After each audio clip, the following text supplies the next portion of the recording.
Good morning to all my dear students and wish you a very happy new year to all। तो चलिए नए साल में आपकी हिंदी की कक्षा में आपका एक बार फिर से स्वागत है। अभी तक हमने सभी मात्राओं को पढ़ना और लिखना सीखा, संयुक्त व्यंजन, संयुक्त अक्षर के बारे में जाना। अब हम आएंगे आपकी पाठ्य पुस्तक प्रतिभा से पाठ 10 पर हम सब एक। यह एक कविता है। तो चलिए पहले हम कविता को पढ़ेंगे, फिर उसका अर्थ जानेंगे। धरती है हम सबकी एक, आसमान हम सबका एक, सूरज है हम सबका एक, चंदा है हम सबका एक, पानी है हम सबका एक, और पवन है सबकी एक। है दुनिया में लोग अनेक, लेकिन सबकी दुनिया एक। इस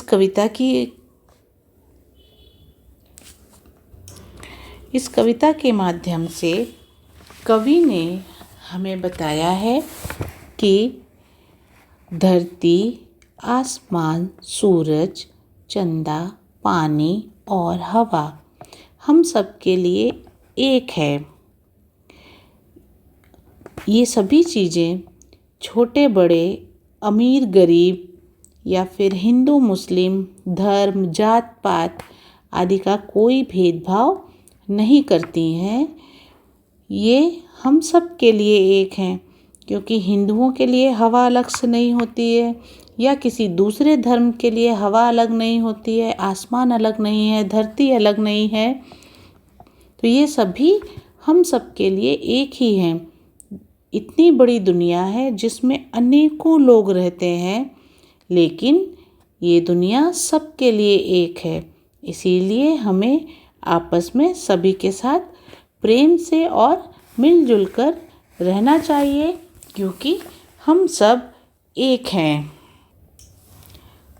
तो चलिए अब हम इसी पाठ के अभ्यास को हल करेंगे, जो हम सिर्फ अपनी टेक्स्ट बुक में ही करेंगे। पहला प्रश्न है, दिए गए प्रश्नों के उत्तर में सही का निशान लगाओ। देखिए यहाँ पर प्रश्न दिया गया है, हम सबके कितने सूरज हैं। तो जब हमने कविता पढ़ी थी तो तब हमने जाना था कि सूरज पूरी दुनिया के लिए एक ही है। तो यहाँ पर ये एक लिखा हुआ है। एक के सामने देखिए हमें इस तरह का बॉक्स दिया गया है। इसके अंदर हम इस तरह से सही का निशान लगाएंगे। दूसरा प्रश्न है, दुनिया में कितने लोग हैं। तो देखिए इतनी बड़ी दुनिया है, उसमें एक भी नहीं है, दो भी नहीं है, कितने लोग हैं? अनेक। तो हम यहाँ पर अनेक के सामने इस तरह से सही का निशान लगाएंगे। तीसरा प्रश्न है, हम सबकी कितनी दुनिया है। तो दुनिया में रहने वाले अनेक हैं, लेकिन सबकी दुनिया एक है। तो हम एक के सामने इस तरह से सही का निशान लगाएंगे। तो चलिए अब आते हैं अगले पेज पर, भाषा ज्ञान। भाषा ज्ञान अर्थात हमारा व्याकरण से संबंधित ज्ञान। समान अर्थ, यहाँ पे देखिए लिखा है समान अर्थ और सही शब्द। तो देखिए एक जैसे अर्थ वाले शब्दों को समान अर्थ वाले शब्द कहते हैं। तो जैसे यहाँ पर लिखा है सूरज। तो देखिए सूरज का ही दूसरा नाम सूर्य होता है, और दोनों का अर्थ एक ही होता है। इसीलिए कहा गया है समान अर्थ वाले शब्द। समान का मतलब एक जैसा अर्थ। दोनों के नाम अलग हैं, लेकिन दोनों का अर्थ एक ही है। तो इसलिए जो सूर्य के सामने इस तरह से सही का निशान लगाया गया है। अब दूसरे प्रश्न को हम हल करेंगे, धरती। तो धरती का दूसरा समान अर्थ वाला शब्द है धरा। धरा का अर्थ भी धरती या पृथ्वी होता है। धरती का अर्थ भी पृथ्वी होता है। बगीचा मतलब हमारा गार्डन, और घर आप सभी लोग जानते हैं जिसमें हम रहते हैं उसे घर कहते हैं। तो धरा और धरती दोनों का अर्थ एक ही होता है। फिर पानी, तो देखिए वायु का अर्थ है हवा। आग, आग का दूसरा अर्थ अनल होता है। और जल, जल और पानी दोनों समान अर्थ वाले शब्द हैं। इसके बाद दूसरा प्रश्न है सही शब्द पर गोला लगाओ। तो देखिए शब्दों को उलट पलट करके लिखा गया है, फिर इनमें से हमें ढूंढना है कि सही शब्द कौन सा है। जैसे ये धरती सही शब्द है तो यहाँ पर गोला लगाया गया है। इनमें से अब हम ढूंढते हैं। देखिए आसमान, यहाँ पर लिखा है अमासन, और आसनमा, तो इन तीनों शब्दों में ये आसमान शब्द सही है। फिर नियादु, यानिदु और दुनिया, तो देखिए पढ़ने से आपको पता चल गया होगा कौन सा शब्द सही है, दुनिया। उसके बाद पवन, वपन और नवप, ये कोई शब्द नहीं होते हैं। पवन सही शब्द है, तो इस तरह से हम यहाँ पर गोला लगाएंगे।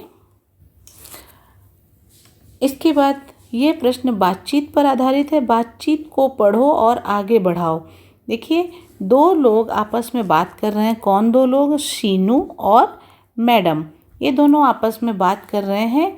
तो इन्हीं की बातचीत को हमें आगे बढ़ाना है। मैडम, शीनू ने पूछा मैडम से, मैडम क्या हम सभी को बनाने वाला एक है? तो मैडम ने उनको जवाब दिया, हाँ हम सभी को बनाने वाला एक है। उसके बाद शीनू ने फिर से पूछा, पेड़ पौधों को किसने बनाया है? तो मैडम ने जवाब दिया, क्या जवाब दिया होगा मैडम ने? तो मैडम ने उन्हें जवाब दिया कि जिसने हम सबको बनाया है उसी ने पेड़ पौधों को भी बनाया है। तो इसीलिए हम यहाँ पर एक ही शब्द में उत्तर लिखेंगे, पेड़ पौधों को किसने बनाया है? ईश्वर ने। तो इस तरह से हम यहाँ पे लिख देंगे ईश्वर ने, क्योंकि ईश्वर ने हमें भी बनाया है। हवा, पानी, चांद, सूरज सभी को ईश्वर ने बनाया है, और पेड़ पौधों को भी ईश्वर ने बनाया है। इस तरह से हम इसका उत्तर लिखेंगे ईश्वर ने। अगला प्रश्न है किसने क्या दिया मिलान करो। तो देखिए यहाँ पर कुछ नाम दिए गए हैं और उन्होंने कुछ न कुछ दिया है, अर्थात उनसे हमें कुछ न कुछ मिला है। तो हमें उनको उनके सही वाक्य के साथ मिलाना है। जैसे सूरज, सूरज ने हमें क्या दिया? प्रकाश दिया। फिर है गुलाब, तो गुलाब ने हमें क्या दिया? मीठा स्वर नहीं दिया, फल भी नहीं दिए।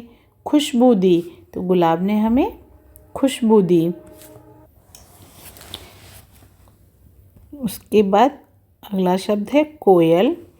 तो कोयल ने हमें क्या दिया है? देखिए सूरज ने प्रकाश दिया, गुलाब ने खुशबू दी, तो कोयल ने क्या दिया है? यहाँ पर हमारे पास दो ऑप्शन बचे, मीठा स्वर दिया और फल दिए। तो कोयल फल नहीं दे सकती, कोयल ने क्या दिया? मीठा स्वर। उसके बाद अंतिम है पेड़। तो पेड़ ने क्या दिया? हमारे पास विकल्प भी एक ही बचा है, फल दिए।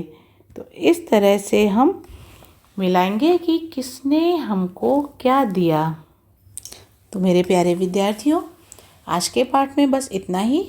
आज का पाठ आपको सिर्फ आपकी पाठ्य पुस्तक यानी टेक्स्ट बुक में ही करना है।